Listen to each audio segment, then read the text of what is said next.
el camaleón que zumbaba. ¡Pum! Y otra vez. Ya cállate. Mi tía me dio un manotazo en la parte de atrás de la cabeza mientras dormíamos. Otra vez está zumbando, murmuró medio dormida y totalmente irritada. ¿Por qué siempre haces esos ruidos? Yo no sabía que lo hacía, nunca lo supe. El zumbido salía de un lugar muy profundo de mi cuerpo. Mi garganta, mi pecho, tal vez hasta de mis huesos. No era una canción, no era para nadie más, no era un espectáculo, era instinto. Zumbaba para seguir viva, zumbaba para quedarme en mi cuerpo, zumbaba porque el mundo a mi alrededor era demasiado ruidoso y ese sonido era mío. En ese entonces no tenía palabras para explicar nada de eso. Solo sabía que me sentía mejor al zumbar. También me mecía, de adelante hacia atrás, una y otra vez, en la regadera, al borde de la cama, mientras me cepillaba los dientes, mientras leía, mientras lloraba. Mi cuerpo se movía como si intentara consolarme, como si supiera que algo no estaba bien. Me ayudaba hasta que alguien me veía, porque nada se quedaba privado en esa casa. A los 12 años vivíamos en una pequeña casa de 3 recámaras en Watsonville, California, y estaba llena a reventar. Llena de hermanos, primos, tías, tíos, invitados temporales, visitas de largo plazo y los fantasmas que los adultos arrastraban tras de sí. En cualquier momento compartía cama con 2 o 3 personas, a veces en colchones, a veces en el suelo donde hubiera espacio, cuerpos superpuestos respirando el aliento del otro.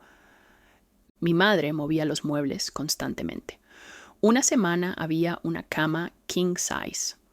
La siguiente, camas individuales regadas como dientes rotos, pero nunca hubo un momento ni uno en que tuviera mi propio cuarto, mi propio rincón, mi propio espacio para respirar. Ni siquiera de noche estaba sola. Siempre había ruido, siempre movimiento. Alguien suspirando, roncando, llorando, gritando desde el otro lado de la casa. Enfado por cosas que nunca se decían. El duelo hirviendo debajo de cada conversación. La casa nunca estaba en silencio. El aire nunca se quedaba quieto. Y yo nunca estaba segura, no solo porque estaba lleno, sino porque era impredecible. Mi cuerpo lo sabía antes que mi mente. Ese ambiente era peligroso. El miedo no era agudo como un grito, era constante, zumbando bajo todo, como un cable vivo. No sabía quién iba a enojarse después. No sabía si me iban a burlar, ignorar, golpear o culpar. No sabía si mis preguntas me iban a meter en problemas, y yo tenía muchas preguntas. Me daba cuenta de todo, preguntaba todo, hacía conexiones que no podía dejar de ver. ¿Por qué ese tío siempre nos mira así? ¿Por qué todas las mujeres de esta familia se casan con alcohólicos y hombres que las maltratan? ¿Por qué todos están borrachos o bebiendo todo el tiempo? ¿Por qué no se van? ¿Por qué nadie nos protege? No susurraba esas ideas, las decía en voz alta, en el coche, en la mesa. Mientras me amarraba los zapatos, la verdad me salía sin avisar y cada vez recibía la misma reacción. Una mirada cortante, un codazo en las costillas, un silencio apretado que dolía más que una cachetada, una frase destinada a callarme.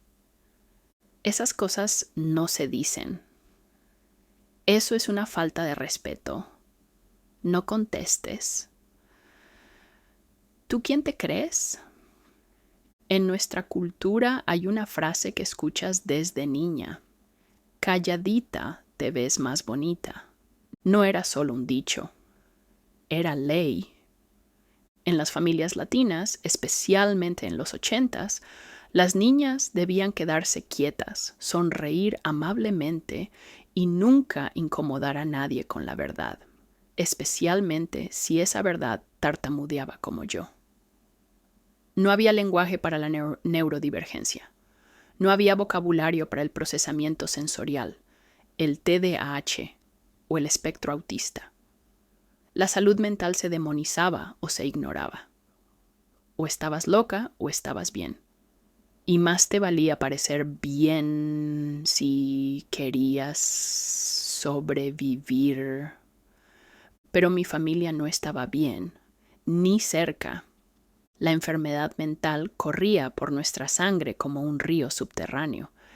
Tías y tíos inestables y visiblemente enfermos, hermanas caminando la línea entre el alcohol, las drogas, lo frágil, lo explosivo y lo violento. El abuso se había mezclado con la vida diaria como si fuera un condimento esencial. Y yo era la sensible, la diferente, la que nadie podía descifrar. Hoy sé que soy neurodivergente, en el espectro, sensible de maneras que hacían la vida insoportable, sin ternura ni estructura. Pero no teníamos ninguna de las dos. Lo que teníamos era supervivencia y silencio. No hablábamos de las manos que temblaban, o la depresión, o la rabia que brotaba sin previo aviso. No nombrábamos las adicciones, o el trauma, o el duelo sin fondo. Solo intentábamos actuar normal, como los demás. Ya nos sentíamos extranjeras en Estados Unidos, aunque hubiéramos nacido aquí. Nuestros padres eran inmigrantes, sus hermanos marginados, y nosotras heredamos ese exilio. Así que tratábamos de aparentar, sonreír en público, vestirnos bien, no llorar tan fuerte, no zumbar, no mecerse, no hacer preguntas, disimular, pero yo no podía disimular del todo. En la escuela zumbaba en clase sin darme cuenta. Decía algo directo y honesto, lo que para mí era una verdad obvia, y el salón quedaba en silencio. Todos se veían confundidos, o incómodos, o molestos. No quería causar problemas, solo no sabía hacer otra cosa que yo misma. Hacer amigos era difícil. Intentaba meterme a las conversaciones, pero nunca entendía las reglas. Hablaba demasiado rápido, o decía demasiado, o hacía preguntas que congelaban a todos. Eventualmente aprendí. Disimula. Habla menos. Conviértete en lo que la gente necesita que seas. Así me convertí en un camaleón. Aprendí a estudiar a las personas, imitar sus tonos, cambiar de forma. Me hice experta en volverme invisible. Pero por más que me adaptara, nunca pude deshacerme del zumbido. Aunque forzara el silencio, la vibración seguía bajo mi piel. Vivía en mi aliento. Vivía en mis huesos. Y en ningún lugar era más fuerte que en la regadera. El baño se volvió mi santuario. Me quedaba en la regadera hasta que se acababa el agua caliente, meciéndome, zumbando, abrazándome. El sonido del agua cubría mi zumbido. El vaivén parecía temblor. Era el único lugar donde podía desaparecer sin que me castigaran por ello. Claro, la paz nunca duraba. Mis hermanas golpeaban la puerta. Ya salte, te acabas toda el agua caliente. Pero yo me quedaba lo más que podía, porque eso no era solo una ducha. Ese era mi lugar seguro. Esa era mi iglesia, mi silencio, mi respiro. No me crió mi madre, no me crió mi padre. Me crió quien estuviera cerca, me crió el ruido, me crió la supervivencia, me crió el zumbido. Mi madre siempre estaba trabajando, siempre cansada, siempre enojada.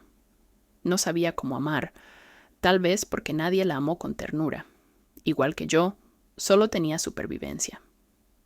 Ahora que soy adulta, entiendo que su intención no era ignorarme. Simplemente no tenía opciones. Mi padre era inestable, a veces amable, a veces desaparecía, a veces gritaba, a veces bebía. Su presencia era como pararse sobre una tabla podrida, y aún así teníamos que fingir que todo era normal, fingir que la casa no estaba llena de más, fingir que los moretones no existían, fingir que los gritos no retumbaban, fingir que no nos estábamos deshaciendo. No sé por qué mi madre tuvo tantos hijos. Bueno, en realidad sí sé, pero ya sabes a qué me refiero. Pero sí sé que no le quedaba capacidad para la ternura. Y cuando una niña como yo apareció sensible, que decía la verdad, hiperatenta, la única opción era callarla. Así que lo intentaron. Golpes, vergüenza, burlas, rechazo, aislamiento. Pero esto es lo que sé ahora. El cuerpo recuerda, la verdad espera, y el zumbido nunca muere. Años después, por fin tendría palabras. Leería sobre neurodivergencia, procesamiento sensorial, steaming y camuflaje. Aprendería sobre niñas como yo, que pasaban desapercibidas porque no eran violentas ni escandalosas.